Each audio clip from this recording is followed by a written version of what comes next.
Welcome friends, आज आपण class 10च्या मॅथ्स पार्ट फर्स्टमधील लिनियर इक्वेशन इनटू व्हेरिएबल्स या फर्स्ट चॅप्टरचा प्रॅक्टिस सेट 1.1 याला सुरुवात करणार आहोत.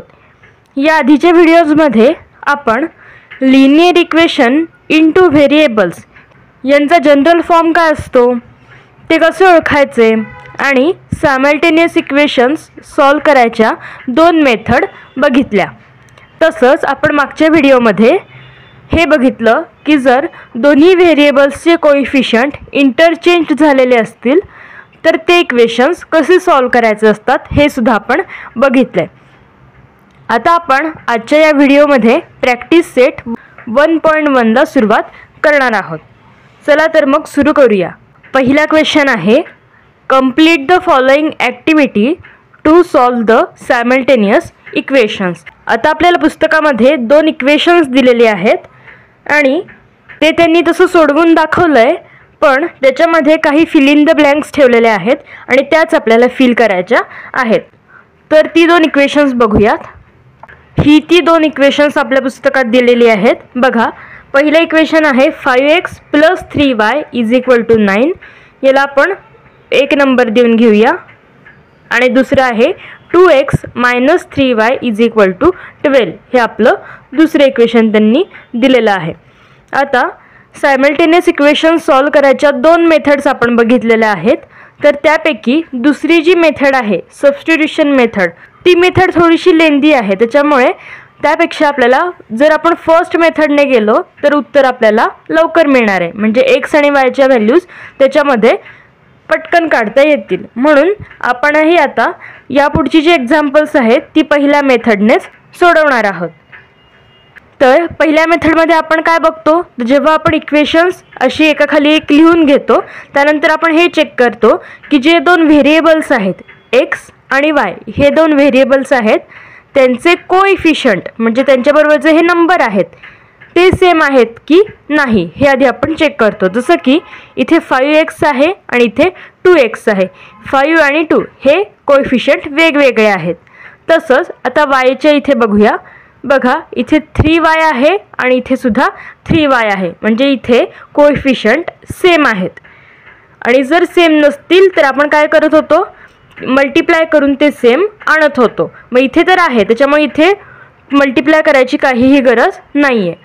मग आपल्या हे लक्षात येतं आहे, जर समजा आपण या दोन्ही इक्वेशन्सची ॲडिशन केली तर काय होईल. तर बघा, इथे +3y आहे आणि इथे -3y आहे. त्याच्यामुळे ते दोन्ही आपोआपच एकमेकांना कॅन्सल होणार आहेत आणि आपल्याला एक्सची व्हॅल्यू इथे मिळणार आहे. तर आपण यांची ॲडिशन करूया. बघा, लेट्स ॲड इक्वेशन 1 and 2. पहिल्या आणि दुसऱ्या इक्वेशनची आपण ॲडिशन करूया. लिहून घेऊया आधी इक्वेशन्स. 5x + 3y = 9 आणि 2x - 3y = 12. यांची आपण काय करतोय, ॲडिशन करतोय. आता तुमच्या लक्षात येतं आहे की हे +3y आणि -3y एकमेकांना कॅन्सल होणार आहे. त्याच्यानंतर आता आपल्याला ॲडिशन करायची आहे. 5x + 2x काय होणार, 7x = 12 + 9 21. देअरफॉर x = आता एक्सची व्हॅल्यू काय मिळेल मग, 21 / 7. Therefore x = 3. म्हणजेच इथे आपल्याला एक्सची व्हॅल्यू मिळाली 3. आता आपण काय करू शकतो, तर हीच एक्सची व्हॅल्यू पहिल्या इक्वेशनमध्ये पुट करून आपण वायची व्हॅल्यू काढू शकतो. बघा, place x = 3 in equation first. आपण काय करणार आहे, आता हीच एक्सची व्हॅल्यू इक्वेशन नंबर 1 मध्ये पुट करणार आहोत. आता त्याआधी इक्वेशन फर्स्ट काय आहे ते लिहून घेऊया. 5x + 3y = 9 हे आपलं पहिलं इक्वेशन आहे. आता एक्सच्या जागी आपल्याला काय घालायचं आहे, 3 घालायचं आहे, कारण आपण एक्सची व्हॅल्यू काढली आहे 3. त्यामुळे 5 × 3 plus 3y is equal to 9. आता 5 त्रिक 15 plus 3y is equal to 9. आता काय करूया, नंबर्स एका साईडला आणूया आणि 3y आपण इथेच ठेवूया. Therefore 3y is equal to 9. हे प्लस 15 आहे, तिकडे गेल्यावर काय होणार आहे, मायनस 15 होणार. Therefore 3y is equal to हे किती येणार आहे, 6 येणार आणि मोठ्या संख्येचं चिन्ह म्हणजे मोठी संख्या इथे 15 आहे त्याच्यामुळे -6 येणार. Therefore y is equal to -6 divided by 3. Therefore y is equal to -2. ही मिळाली आपल्याला y ची व्हॅल्यू. आता खाली सोल्युशन लिहूया. Solution is x, y is equal to x ची व्हॅल्यू आहे 3 आणि y ची आहे -2. हे मिळालं आपल्याला सोल्युशन. x ची व्हॅल्यू 3 आणि y ची -2. म्हणजे हे आपण एक्झाम्पल पूर्ण सोडवलेलं आहे. तर आपल्या पुस्तकामध्ये आपल्याला काही ठिकाणी त्यांनी फिल इन द ब्लँक्स दिल्या आहेत, त्या आपल्याला फिल करायच्या आहेत. हा होता आपला पहिला क्वेश्चन. इथे ऑलरेडीच कोइफिशियंट सेम होते त्याच्यामुळे कोइफिशियंट सेम करत बसण्याची काहीही गरज नव्हती, त्यामुळे आपण हे डायरेक्ट सोडवलंय. आता आपण क्वेश्चन 2 कडे जाऊया. आपला दुसरा क्वेश्चन आहे solve the following simultaneous equations. त्यातलं पहिलं एक्झाम्पल आहे 3a plus 5b is equal to 26 आणि दुसरे इक्वेशन दिलं आहे त्यांनी a plus 5b is equal to 22. आता आपण काय करूया, ही दोन्ही इक्वेशन्स एकाखाली एक लिहून घेऊया. बघा, पहिलं इक्वेशन आहे 3a plus 5b is equal to 26. याला इक्वेशन नंबर 1 नाव देऊया आणि दुसरे equation a plus 5b is equal to 22 हे आपलं दुसरे इक्वेशन. आता दोन्ही इक्वेशन्सकडे आपण बघूया. दोन्ही व्हेरिएबल्स, आता इथे a आणि b हे दोन व्हेरिएबल्स आहेत, त्यामुळे त्यांचे कोइफिशियंट आता आपण बघूया. बघा, a चे कोइफिशियंट इथे 3 आहे, इथे काही नाही म्हणजे 1 आहे. तसंच b चे बघा, b चे पहिल्या इक्वेशनमध्ये सुद्धा 5 हा कोइफिशियंट आहे आणि दुसऱ्या इक्वेशनमध्ये सुद्धा 5 हाच कोइफिशियंट आहे. म्हणजेच इथे दोन्हीमध्ये b चे कोइफिशियंट सेम आहेत. म्हणजे जर सेम असतील तर सेम करण्याची काहीही गरज नाही. फक्त आता याचा आपण विचार करूया की यांची ॲडिशन करायची आहे की सबट्रॅक्शन करायची आहे. जर आपण यांची सबट्रॅक्शन केली तरच काय होणार आहे, या 5bचं साईन चेंज होऊन हे प्लस 5b आणि -5b एकमेकांना कॅन्सल होतील आणि आपल्याला इथे a ची व्हॅल्यू मिळेल. पण जर आपण इथे प्लस केलं तर मात्र यामधलं काहीही कॅन्सल होणार नाही. त्याच्यामुळे इथे आपल्याला सबट्रॅक्शन करावी लागेल. इथे जर साईन वेगळं असतं, इथे जर मायनस साईन असतं ऑलरेडी, तर आपण यांची ॲडिशन केली असती. पण इथे आता प्लसच साईन आहे, त्याच्यामुळे यांची आपल्याला सबट्रॅक्शन करावी लागणार आहे. लिहूया मग. Let's subtract equation second from 1. काय करतोय आपण, इक्वेशन दुसरं हे पहिल्यामधून आपण वजा करणार आहे. त्याच्यामुळे आता दोन्ही इक्वेशन्स पुन्हा लिहून घेऊया. 3a plus 5b is equal to 26 आणि a plus 5b is equal to 22. याच्यामध्ये आपण काय करतोय, सबट्रॅक्शन करतोय. आता जेव्हा आपण सबट्रॅक्शन करणार आहे तेव्हा साईन चेंज होणार आहे, त्याच्यामुळे इथे प्लसचं मायनस, इथे पण प्लसचं मायनस आणि इथे सुद्धा मायनस. करूया आता सबट्रॅक्शन. बघा, इथे तर कळतंय आपल्याला प्लस 5b आणि -5b एकमेकांना कॅन्सलच होतात. त्याच्यानंतर आता 3a मायनस a काय होणार, 2a होणार आणि मोठ्या संख्येचं चिन्ह इथे प्लसच आहे 3a, त्याच्यामुळे इथे प्लस 2a राहणार आहे. तसंच 26 मायनस 22 काय होणार, 4 आन्सर येणार आहे आणि हे 4 प्लसच असणार आहे, कारण की या दोन्हींमध्ये मोठी संख्या म्हणजे 26, त्याचं साईन आहे प्लस. देअरफॉर आता a ची व्हॅल्यू आपल्याला इथे काय मिळते बघा. Therefore a is equal to 4 divided by 2. Therefore a is equal to 2. ही मिळाली आपल्याला a ची व्हॅल्यू.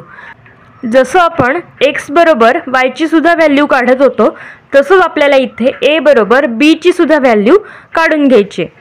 तर आता ही जी a ची व्हॅल्यू आहे आपण या दोन्हीपैकी कोणत्याही एका इक्वेशनमध्ये घालू शकतो. कोणत्या घालूया?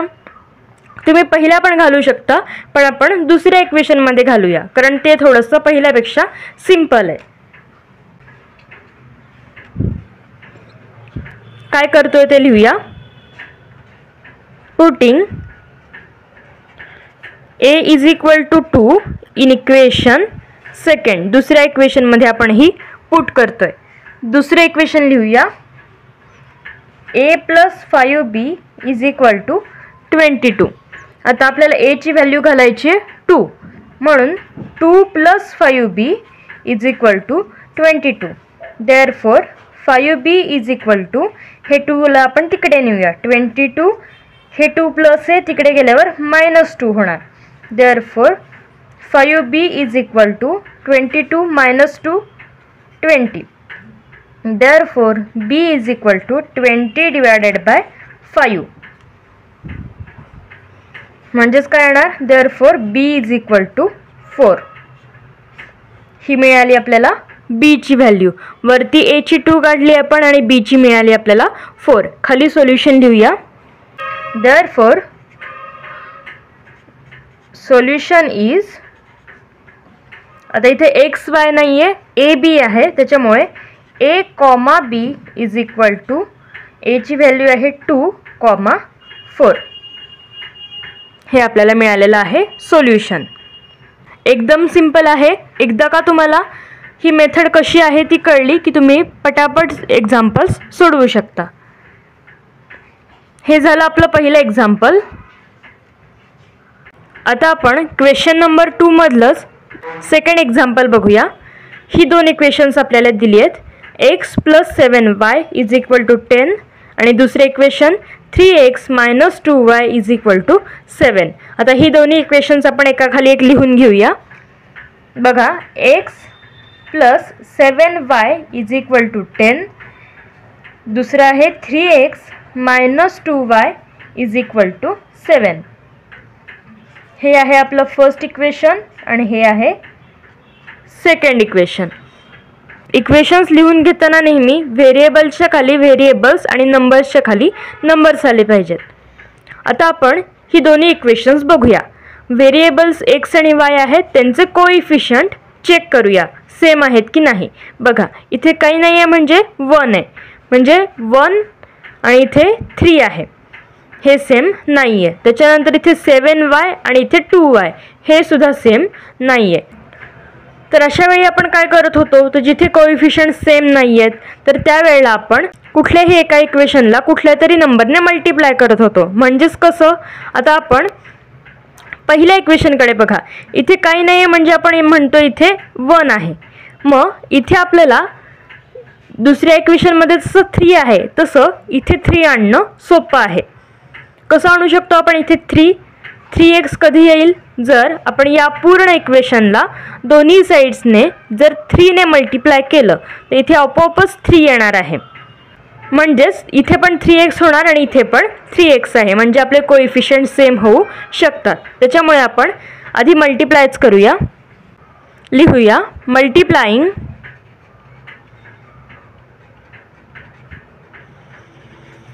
Both sides of equation first by 3. काय करतोय आपण, पहिल्या इक्वेशनच्या दोन्ही साईड्सना 3 ने मल्टिप्लाय करतोय. काय येईल मग, इथे पूर्ण 3 ने मल्टिप्लाय करायचं. इथे काय येणार, 3x plus 7 × 3 21y is equal to 10 × 3 30. हे मिळालं आपल्याला तिसरं इक्वेशन. मग बघा, इथे आता पहिलं आणि दुसरे इक्वेशन तुम्ही बघा, 3x कोइफिशियंट सेम आलेले आहेत. आता हा विचार करायचा आहे की या दोन्ही इक्वेशन्सची आपल्याला ॲडिशन करावी लागेल की सबट्रॅक्शन करावी लागेल, जेणेकरून कोणताही एक व्हेरिएबल पूर्ण कॅन्सल होईल आणि दुसऱ्या व्हेरिएबलची आपल्याला व्हॅल्यू मिळेल. आता इथे सुद्धा +3x आणि इथे सुद्धा +3xच आहे. त्यामुळे जर आपण सबट्रॅक्शन केली तरच साइन चेंज होऊन एका व्हेरिएबलची व्हॅल्यू मिळेल. मग सबट्रॅक्शन करूया. Subtracting equation second from 3. इथे तुम्ही रोमनमध्ये सुद्धा लिहू शकता सेकंड. म्हणजे आपण काय करतो, या तिसऱ्या इक्वेशनमधून हे दुसरे इक्वेशन सबट्रॅक्ट करणार आहे. त्याच्यासाठी तिसरे इक्वेशन लिहून घेऊया. 3x + 21y = 30 आणि दुसरे इक्वेशन 3x - 2y = 7. तर मायनस करतो त्याच्यामुळे साइन चेंज होणार. इथे प्लस आहे म्हणजे इथे मायनस, इथे मायनस आहे त्याच्यामुळे प्लस, इथे प्लस आहे त्याच्यामुळे मायनस. करूया आता. बघा आपल्या हे लक्षात येते हे दोन्ही एकमेकांना कॅन्सल, कारण की +3x आणि -3x. त्याच्यानंतर इथे बघा 21y प्लस आता 2y होणार आहे. त्याच्यामुळे इथे आता ॲडिशन होणार आहे. म्हणजेच काय होईल, 23y होणार. त्याच्यानंतर 30 - 7 किती होणार, 23. आणि 30चं साईन येणार. 30चं साईन आहे प्लस, त्याच्यामुळे इथे सुद्धा हे प्लसच राहणार आहे. Therefore y = 23 / 23. म्हणजेच y ची व्हॅल्यू मिळते आपल्याला y = 1. y ची व्हॅल्यू मिळाली आपल्याला इथे 1. आता हीच व्हॅल्यू आपण कोणत्याही एका इक्वेशनमध्ये पुट करू शकतो. ही व्हॅल्यू आपण पहिल्या इक्वेशनमध्ये पुट करूया. बघा, putting y = 1 in equation first. पहिल्या इक्वेशनमध्ये आपण ही व्हॅल्यू पुट करूया. पहिलं इक्वेशन आहे x + 7y = 10. y च्या जागी आपल्याला आता 1 लिहायचं आहे. x + 7 × 1 = 10, कारण y ची व्हॅल्यू आपण 1 घातली आहे. मग बघा x इथे 7च राहणार = 10. देअरफॉर x = 7 ला आपण आता तिकडे नेऊया. काय होईल, 10 - 7, कारण की इथे प्लस आहे तिकडे नेल्यावरती मायनस, -7. Therefore x = 3. 10 - 7 3 आणि 10चं साईन, कारण 10 ही मोठी संख्या आहे त्याच्यामुळे काय होणार आहे, +3 इथे येणार आहे. त्याच्यामुळे x ची व्हॅल्यू मिळाली 3 आणि y ची 1. सोल्युशन लिहूया खाली. Therefore solution is x, y = 3, 1. अशा प्रकारे या एक्झाम्पलमध्ये सुद्धा आपण x आणि y च्या व्हॅल्यूज काढलेल्या आहेत. हे झालं आपलं क्वेश्चन नंबर 2 मधलं सेकंड एक्झाम्पल. आता थर्ड बघूया. हे आपलं थर्ड एक्झाम्पल आहे. 2x - 3y = 9 आणि दुसरे इक्वेशन 2x + y = 13. आता ही दोन्ही इक्वेशन्स आपण एकाखाली एक लिहून घेऊया. 2x - 3y = 9. याला इक्वेशन नंबर 1 देऊन घेऊया. दुसरे इक्वेशन 2x + y = 13. हे आपलं दुसरे इक्वेशन. आता नेहमीप्रमाणे चेक करूया की x आणि y चे कोइफिशियंट सेम आहेत की नाही. इथे बघा 2x आणि इथे 2x, म्हणजे हे कोइफिशियंट सेम आहेत. जरी y चे नाही आहेत, y इथे -3y आणि इथे प्लस, इथे काय नाही म्हणजे 1y. इथे जरी सेम नसले तरी एके ठिकाणी आहेत, त्याच्यामुळे आपण हे सॉल्व करू शकतो. आता इथे सुद्धा +2x आणि इथे सुद्धा +2x आहे. त्याच्यामुळे हे जर कॅन्सल होण्यासाठी आपल्याला काय करावं लागेल, यांची सबट्रॅक्शन करावी लागेल. त्याच्यामुळे लिहूया subtracting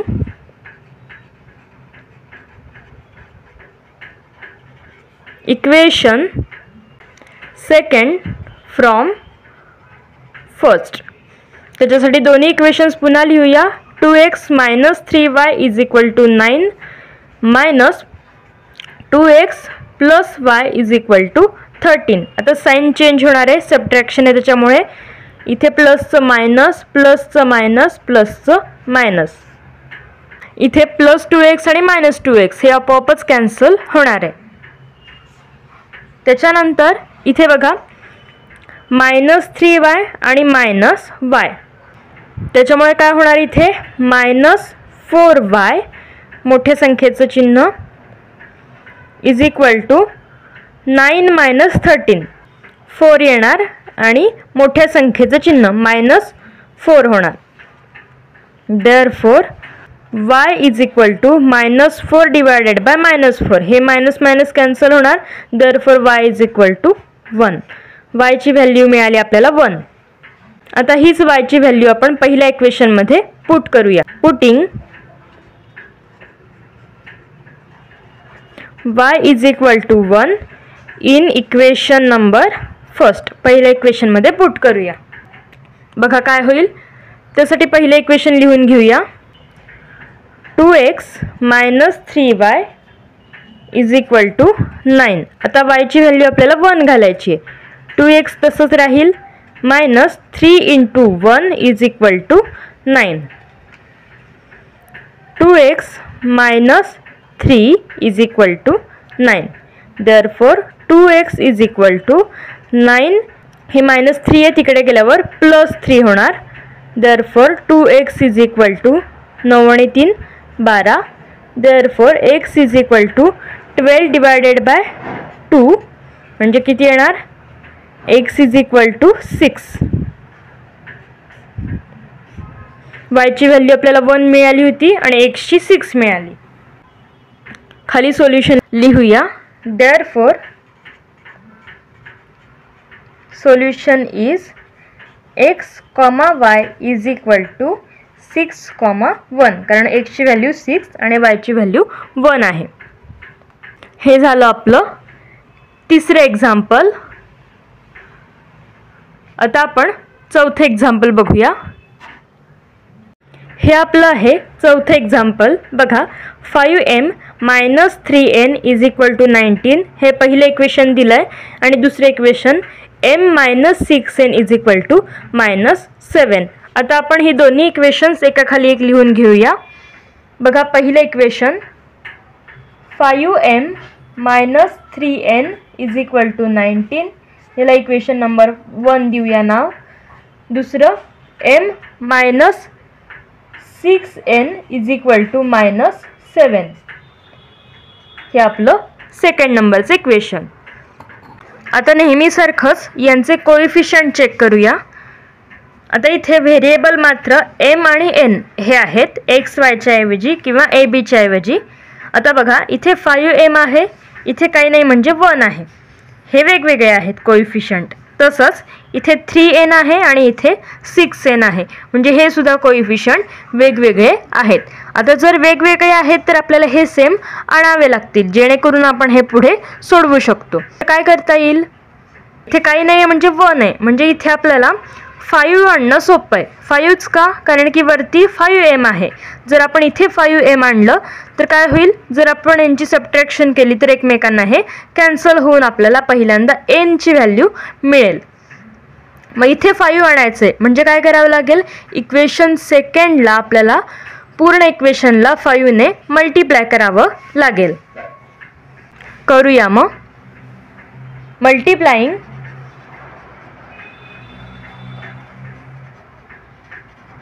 both sides of equation second by 5. काय करतोय आपण. सेकंड इक्वेशनला दोन्ही बाजूंनी 5 ने मल्टिप्लाय करतोय. मग काय येईल बघा. इथे जर इंटू 5 केलं तर 5m मायनस, आता इथे काय येणार 6 into 5 30. 30n is equal to minus 7 5 35 minus 35 येणार आहे. हे मिळालं आपल्याला इक्वेशन नंबर 3. आता जर आपण फर्स्ट इक्वेशन आणि सेकंड इक्वेशन यांची जर सबट्रॅक्शन केली तर आपल्याला पुढे हे सोडवता येईल. म्हणून लिहूया subtracting equation first from third.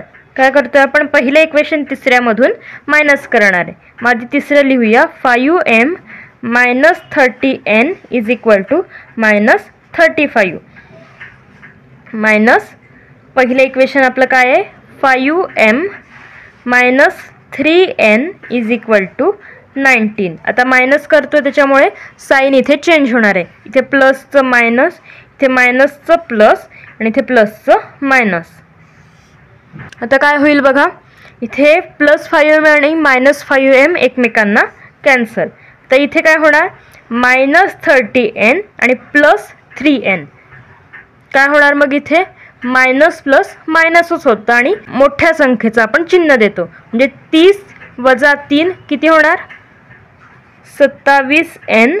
मात्र मोठ्या संख्येचं चिन्ह द्यायचं आहे म्हणजे हे minus is equal to minus 35 आणि मायनस 19. मायनस मायनस प्लस होतं त्याच्यामुळे 35 प्लस 19 किती होणार, 54 होणार. आणि इथे सुद्धा मोठ्या संख्येचं चिन्ह म्हणजेच मायनस, 35 मायनस आहे त्याच्यामुळे. म्हणजेच n ची व्हॅल्यू काय येईल बघा, therefore n is equal to minus 54 divided by minus 27. हे मायनस मायनस एकमेकांना कॅन्सल होऊन n इज इक्वल टू 27 दुणे 54 त्याच्यामुळे n इज इक्वल टू 2 येणार. ही व्हॅल्यू मिळाली आपल्याला n ची.